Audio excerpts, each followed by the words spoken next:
जय जगन्नाथ। मु प्रतिमा प्रवीणा heritage kitchen को आपण मानक अनेक अनेक स्वागत करुचे।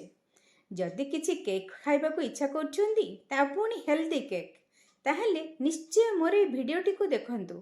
घरे थिबा अल्प केतोटी जिनसरे एभली स्वादिष्ट केक तैयार हे जिवो। देखुछंती ना केते सुंदर फ्लफी मॉइस्ट आउ सॉफ्ट केक हेजी।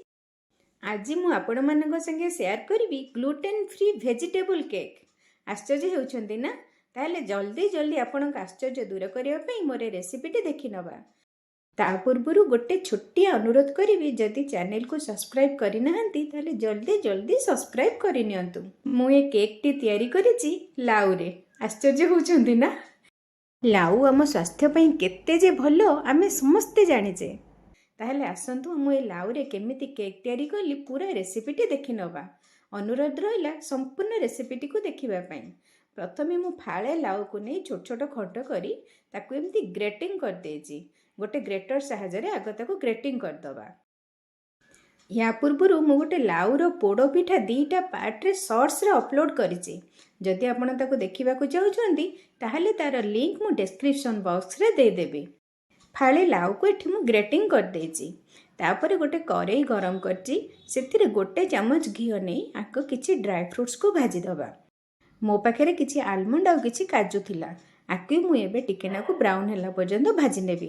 तापर ताकू गोटे प्लेट को बाहर करी आनिबा और सेही करेई रे एटा मु छोट चम्मच नेछि तो टीस्पून हिसाब रे देखले मु 2 टीस्पून रो घी नेछि। तापर घी ताती गला परे जो ग्रेटिंग करके लाउ रखिथिले ताकू पके दबा आउ हाफ स्पून रो कम आमे लूण दबा।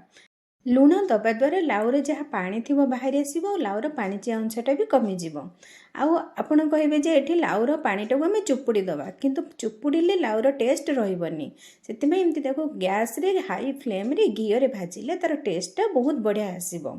पानी सुखीगला आम गैस फ्लेम ऑफ करदे ताकू ठंडा हाँवाई छाड़ीदबा।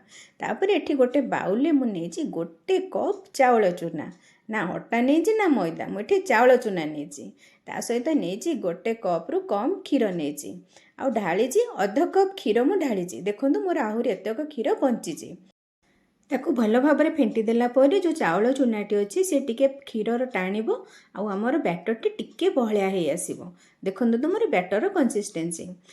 तापर मो पाखे रेडीमेड गुजराती पाउडर नथिला सेथिपई मु गुजराती को किछि चीनी देकी ताको ग्राइंडर रे गुंड करदेली। सेथिरु मु नेछि 2 चम्मच गुजराती चीनी गुंड। मुझे चीनी रो व्यवहार करनी केवल गुजराती पई मुझे चीनी सहित गुंड करथिली किंतु मिठा पई एठी मु नेछि गुड़।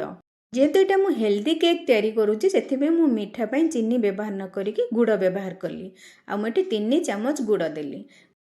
गुड़ को आग आम बैटर भल भाव में फेंटी नवा। तापर जो आम लाउ को भाजिकी रखी से गोटे कप नवा। बर्तमान ये सब को आम भल भाव में फेंटी नवा। एठी मु कोनोसी आउ तेल देलिनी कारण आम लाउ को पूरा भल रकम 2 चम्मच घी रे भाजीचे तेणु आमर कौनसी तेलर भी आवश्यक नाई। फेंटी सारा पर देखो मत टे बैटरटा पानिया लगुच तो मुझे आउ 1/4 कप चाउल चूना नौची कहीं बैटरटी पानिया हेले आमर केक टी एते पागरे सेट हेबनी। ए चाउल चूना देके आम पुणी बैटर को आउ थे भल भाव में फेंटी नवा। आमर केक रो टेस्ट को आउ टिके एनहांस करने आम जो ड्राई फ्रूट्स रखी थे ताकू छोट छोट काटिकी मुझे अधा नहीं आउ अधा आम ऊपर गार्निशिंग रखा। बर्तमान आमर बैटर रेडी हो गला। एबे केक करने आम गोटे केक टिन रेडी करवा। ताकू आग प्रथमे चारिआडू तेल ग्रीस करदबा। तापर गोटे बटर पेपर सेट करिकी ता ऊपर मध्य आम तेल को ग्रीस करनबा। ग्रीस करिकी आम केक टिन रेडी करदेले किंतु एबे बैटर रे आ गोटे फाइनल जिनस दबाको अछि सेटा कोन फ्लफी करिवा पई मुठी कोनोसी ना बेकिंग पाउडर ना बेकिंग सोडा किछि व्यवहार करिनी तो मुठी गोटे पाउच इनो नै ताको काटी से इनो को दे देछि। ए इनो पाउडर को आम भल भाव में बैटर रे फेंटी नवा। ए फेंटिया भितर देखंतु आम बैटर टी केते सुंदर एरेटेड हो जाइछि देखुछंदी ना। तापर फटाफट आम ताको डेरी न करी केक टिन को ट्रांसफर कर नवा। मन रखिबे इनो देला परे केबे आ डेरी करिबेनी संगे संगे तो केक टिन को ट्रांसफर करी बेक पाई ताको रखी देबे। एबे बर्तमान मु ता ऊपर अल्प टिके ड्राई फ्रूट्स गार्निशिंग पाई रखी दोची आ ता पूर्वरु मु गोटे करेई को प्री हीट पाई रखी देथिली। गैस फ्लेम को लो करवा और आम केक टिन को ता भितर रखी कवर करवा। आमे ताको कुक करवा एकदम लो फ्लेम रे पूरा 45 मिनिट पर्यंत। 45 मिनिट पर मु कवर खोलिकी देखौची केक रो कलर तो बहुत सुंदर हो जाइए। तेबे हेची कि नहीं केमती जानिबा, गोटे मु छुरी को भट्टी करके देखिली, छुरीटी भी मोर पूरा क्लीन आसूची, तामाने मोर केक हो जाइए। एबे गैस फ्लेम को आमे ऑफ करदबा, ताकू ठंडा हवा पाई छाड़दबा। आ पूरा ठंडा हला परे देखंतु केते सुंदर मोर केक टी बाहरी आसूचे टेन रो। कौन सी चारिपटे जम्मा भी लाखिबनी, जदि केक टी हमर भल बेक हेतिबो बिल्कुल भी लाखिबनी। आ बटर पेपर खोलिकी मु केक टी देखौची केते सुंदर हेची, कौन बहुत बढ़िया हेची ना। आउ खाइबा को इच्छा हेलानी मध्य, ताहले आउ डेरी न करी जल्दी जल्दी ए केक टू घरे तैयारी करंतु। आ कमेंट्स रे जणांतु सत्तरे केक टी केते टेस्टी हेतिला। रेसिपीटी जदि भल लगिला ताहले दयाकरी लाइक और सब्सक्राइब करदेवे। आपणकर गोटे लाइक और सब्सक्राइब मो पे बहुत मूल्यवान।